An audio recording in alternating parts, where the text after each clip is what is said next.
Bismillahirrohmanirrohim. Assalamualaikum warahmatullahi wabarakatuh. Syukur Alhamdulillah. Kita bisa berjumpa lagi di channel ini. Shalawat dan salam selalu dan tetap tercurahkan kepada junjungan kita Nabi besar Muhammad Shallallahu Allahumma sholli ala sayyidi Na Muhammad walaili sayyidina Muhammad. Bantu support channel ini terus berkembang dengan cara like, komen, dan subscribe. Harapan dan doa saya semoga saudaraku semuanya selalu diberikan kesehatan, dilapangkan rezekinya, diampuni dosa-dosanya, dan dipanjangkan umurnya. Amin ya robbal alamin. Sahabat beriman yang dirahmati Allah, setiap yang hidup pasti akan mengalami kematian. Salah satu tempat yang pasti akan menjadi tujuan terakhir saat manusia telah meninggal adalah kuburan. Di tempat tersebut, manusia akan mulai mempertanggungjawabkan setiap amal perbuatannya selama hidup di dunia. Tahukah kita ternyata kuburan setiap harinya berseru meneriakkan peringatan kepada manusia tentang hal yang harus dipersiapkan sebelum masuk ke alam kubur. Lantas apa peringatan yang diserukan kuburan itu di dalam hadits yang tertulis dalam kitab Dakoikul? Bersemakna dengan hadits dalam kitab Sunan Al-Turmuzi. Disebutkan bahwa kuburan setiap harinya berseru meneriakkan 5 peringatan. Hai, saya ini adalah tempat sendirian. Oleh karena itu maka engkau carilah teman yang akan menemanimu nantinya, yaitu bacaan Al-Qur'an. Saya adalah tempat yang sangat gelap, maka terangilah saya dengan sholat malam. Saya ini adalah tempat yang dipenuhi oleh tanah dikelilingi oleh tanah bawah halas tidurmu, yakni amal syaleh. Saya ini adalah sarangnya ular-ular, maka bawalah acun ular-ular tersebut dari muka bumi, yaitu bacaan Bismillahirrohmanirrohim. Saya adalah tempatnya malaikat mungkar nakir bertanya, maka perbanyaklah membaca la ilaha illallah Muhammadur Rasulullah agar engkau bisa menjawab pertanyaan malaikat mungkar nakir tersebut.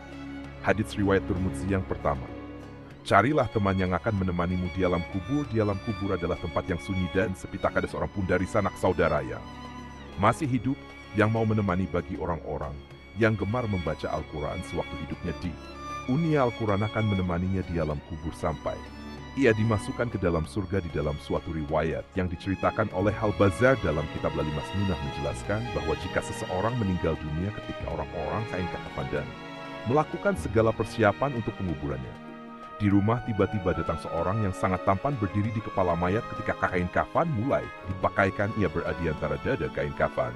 Setelah dikuburkan dan orang-orang mulai meninggalkannya, maka datang 2 malaikat, yakni malaikat mungkar dan nakir, untuk menanyakan amal perbuatan si mayat semasa hidup di dunia. Kedua malaikat tersebut berusaha memisahkan orang tampan tersebut dari si mayat agar memudahkan proses ditanya jawab tersebut.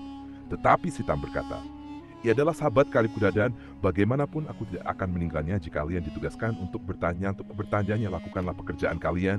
Aku tidak akan berpisah dari orang ini sehingga ia dimasukkan ke dalam surga. Kemudian si tampan itu berkata kepada si mayit, aku adalah Al-Quran yang terkadang kamu membaca dengan suara yang keras dan terkadang kamu baca dengan suara yang perlahan. Jangan khawatir, setelah menghadapi pertanyaan mungkar dan nakir, kau tidak akan mengalami kesulitan. Yang kedua, carilah penerang yang akan menerangimu di alam kubur. Ada banyak hal yang dapat dilakukan untuk mendapatkan penerangan di alam kubur. Salah satunya adalah dengan mengerjakan salat. Hal ini sebagaimana dijelaskan dalam sebuah hadits, salat adalah cahaya. Sekah merupakan bukti nyata sabar itu. Sinar dan Al-Quran adalah pembelamu atau penuntun. Hadits riwayat Muslim, Nabi Muhammad Shallallahu Alaihi Wasallam bersabda tentang kuburan seorang wanita yang berkulit hitam yang bertugas membersihkan masjid. Wanita itu meninggal. Kemudian beliau menyolatkan wanita itu di atas kuburnya. Setelah usai, beliau berkata, sungguh kuburan-kuburan ini penuh dengan kegelapan atas penghuninya, dan sungguh Allah Azza wa Jalla akan meneranginya untuk mereka dengan syalat kudiat mereka. Hadits riwayat Muslim. Memang selalu yang ketiga, carilah alas tidur untuk alas mode alam kubur. Amal soleh dan kebaikan-kebaikan dilakukan selama hidup di dunia nantinya akan menjadi alas tidur bagi mayat di dalam kubur. Salah satu amal saleh itu adalah membaca Al-Quran. Selain akan menjadi teman di alam kubur, Al-Quran akan memberikan alas tidur bagi si mayit kelak di alam kubur. Hal ini sebagaimana disampaikan oleh Al-Bazar dalam kitab Lali Masnunah. Ia menjelaskan bahwa telah Al-Quran akan mengharapkan tempat tidur dan permadani sutra yang penuh dengan kasturi dari malai laleh. Yang 4, bacalah racun dari bumi untuk membunuh ular di alam kubur. Bagi orang-orang yang beriman, racun untuk membunuh ular di alam kubur itu adalah bacaan Bismillahirrohmanirrohim. Dengan membaca ini berarti seorang telah menghambakan diri sepenuhnya kepada Allah. Ular penyiksa dalam kubur itu bernama ular kini.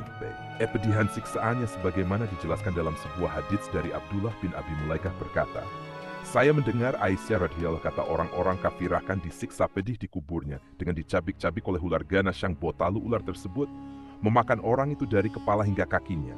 Kemudian orang itu kembali ke bentuk sempurna.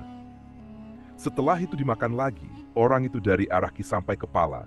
Lalu orang itu kembali ke bentuk sempurna, lalu ular itu memakan lagi orang tersebut dari arah kepala hingga sampai kakinya bek. Itu seterusnya hadits riwayat Ibnu Abi Syaibah. Yang kelima, perbanyak membaca kalimat tauhid. Dengan memperbanyak membaca kalimat tauhid, la ilaha illallah Muhammadur Rasulullah, meresapi dan memahami maknanya hal tersebut dapat mempermudah mayat dalam menjawab pertanyaan malaikat di dalam kubur. Hal ini dikarenakan kalimat ini merupakan zikir yang paling utama. Barang siapa di akhir hayatnya mengucap kalimat tauhid ini, maka ia mendapatkan jaminan surga. Hal ini sebagaimana disebutkan dalam sebuah hadits dari Jabir bin Abdillah. Dia berkata, aku mendengar Rasulullah Shallallahu Alaihi Wasallam bersabda, zikir yang paling utama adalah la ilaha illallah dan doa yang paling utama adalah alhamdulillah. Hadits riwayat Tirmidzi.